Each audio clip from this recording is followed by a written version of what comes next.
আজকে থেকে একটা জিনিস মনে রাখবা ভাই, জীবনে যদি আগাইতে চাও, যে কোনো প্রবলেম, যে কোনো ইনসাল্ট, যে কোনো অপমান, যে কোনো ইনসিডেন্ট তোমার জীবনে যাতে ফুয়েল হয় ভাই, এটা একটা যাতে আগুন হয়।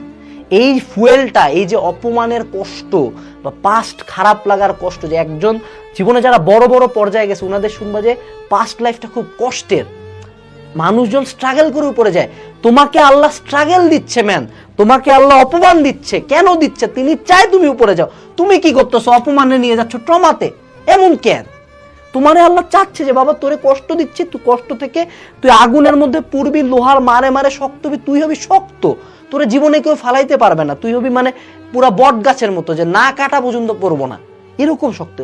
যে কোনো খারাপ, যে কোনো ইনসাল্ট, যে কোনো অপমান, যে কোনো ইনসিডেন্ট, যে কোনো ব্যাকডেট, যে কোনো পড়ে যাওয়া, যে কোনো ফল ফুয়েল হিসাবে নেওয়া শিখো, মনের মধ্যে পুষো।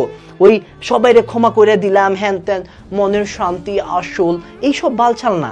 ইন রিয়েল লাইফ আমরা কষ্ট পাই, আমরা তো আজীবন এই খারাপ লাগা, খারাপ ঘটনাগুলো বেনে রাখি, পুষি। তো ক্ষমা তো কাউরে করে দেই না আমরা।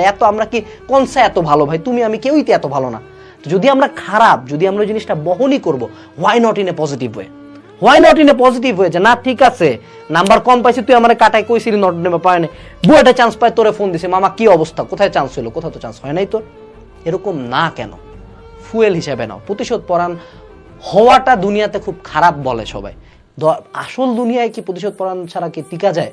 যারা উপরে গেছে, যারা লাইফে বড় জায়গায় গেছে, এরা প্রতিশোধ পরায়ণ এমন না যে তুমি তারা থাপো দিছে, তোমার থাপো দিছে, এমন না। সে এমন একটা জায়গায় গেছে যে এখন সে যদি চায় তোমার মারও ফেলতে পারে, সে তোমার কিছু করবে না, সে তোমার সামনে এসে দাঁড়াবে, তুমি মানে আতঙ্কে তার প্রতি সম্মানে মাথা নিচ করে দাঁড়ায় থাকবা। That's the fuel you need. জীবনের যে কোনো খারাপ ইনসিডেন্টকে ফুয়েলে কনভার্ট করো।